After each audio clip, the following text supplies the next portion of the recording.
Hey guys, welcome back to my channel. So today we are going to be drawing an eye. Basically, this is a eye tutorial video from my body part series. So let's start. As we all know, eye plays a major role while drawing a portrait irrespective of the art style that we prefer or the art medium that we are using. So whenever we look at a portrait or even when we are drawing a portrait, all our attention goes to the eye, all the focus goes to the eye, which brings out a certain characteristic of the individual that we're drawing or looking at.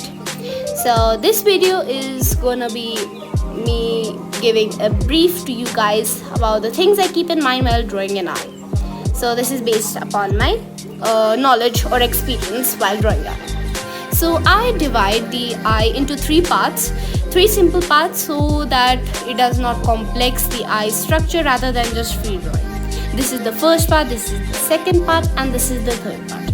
I'll be giving you a brief explanation of each part.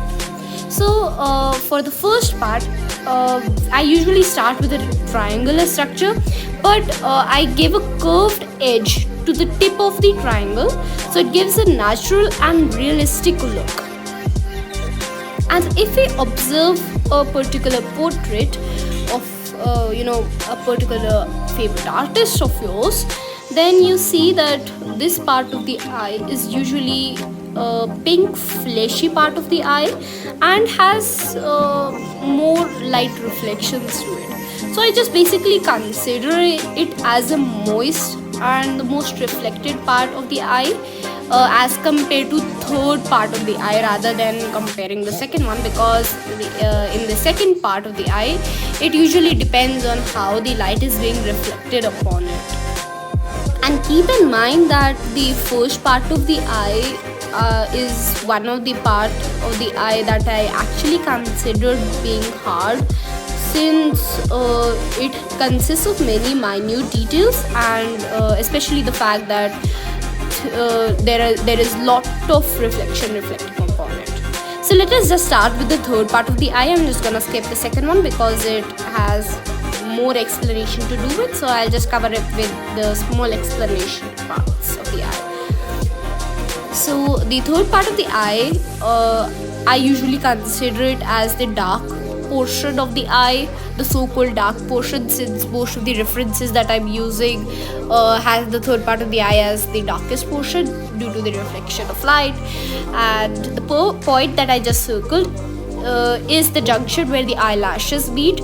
So if we were to consider that this so-called third part of the eye is not dark, then the junction where the eyelashes are meeting automatically makes it a darker portion. So let us start with second part of the eye. So in the second part of the eye, it basically consists many topics that we will be further on discussing, such as the pupil, which is a sub part of a particular explanatory topic. Then we have the veins. If you notice in certain pictures, reference pictures, then you notice that sometimes veins do appear where the third and second part of the eye meet, and where the first and the second part of the eye meets. So if you were to put together all these three parts of the eye that I just gave you a brief about, it will form a similar structure to that to the one that I have drawn right now. And basically the iris that I have just drawn, it is also present underneath the skin as well as the white part of the eye. In science, of course, and even common logic, we call it eyeball. So it gives us a 3D effect. So of course there's gonna be shading to be done in the eye. So respectively to the reference, we will shade the eye.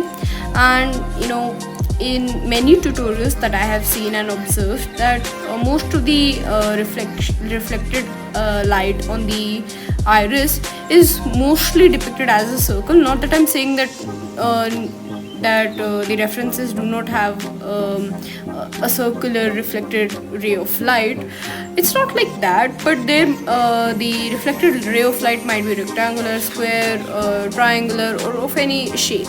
So it all depends upon the reference and the way the light is being reflected and where the light is reflected upon, right? So if I were to also discuss one more thing, the pupil and iris is sometimes mistaken as one part rather than drawing them individually, like I have just drawn right now. If I were to draw it in much more detail, I would have drawn it like this. One thing you guys should keep in mind is that not everyone is perfect. Okay, they have to practice. No one was born as an artist, they had to practice very hard. So similarly, same goes to us. There is no exception, we also have to practice hard, and so did I also practiced quite a lot. And yeah, I am able to achieve few things that I was not able to achieve in the past and will continue to do so. Okay, so I'll these certain lines which are present on the iris, they are also a very important a part of the eye, which is included in the second part of the eye to be drawn. Okay, so now let's just talk about the lids, basically the skin that is present upward and downward part of the eye. Okay, so there are many types of lids, monolids. We have all heard about the Koreans and all that stuff. They're crazy about the double lid, right? And we always draw the lids based upon the reference. Since if we were to draw it based upon our own judgment, then of course it will just give out the characteristic. It won't give the particular the characteristic that makes the individual unique than the others. And there are many other ways how we draw lids. It's just a small rough sketch that I'm drawing so that you can have a clear view of how we can draw it. Nothing much to talk about it. Maybe if I have time in the future, I will make another video depicted upon this. Now, one more thing that I find as common mistakes of the students, and not only students but the people who actually enjoy art, is that how they draw eyelashes. Like the other day, there was a student, a fellow junior of mine sitting beside me. She drew the eye, okay, she drew the eye like in a mediocre version, but the eyelashes, they seemed like grass. Not that I'm insulting her, but I'm just trying to help everyone out that you could draw in this manner. The way I have drawn the arrows pointing is the way the eyelashes would go. Okay, and there are two types of eyelashes. They could be intercrossed as well. And yeah, I guess this is all that I had to tell you guys, since these are the small little things that count in the structure of art. So yeah, this by the way, this was the front view that we have been discussing. Later on, if I have the time, again, I have been traveling all these days and I have been sick as well, so that is why I was not able to. Now, if I have much more time, I would do the side pose and other poses of so this is all. This was the summary, and I hope you guys liked it. Please do make sure to comment on what I should do next.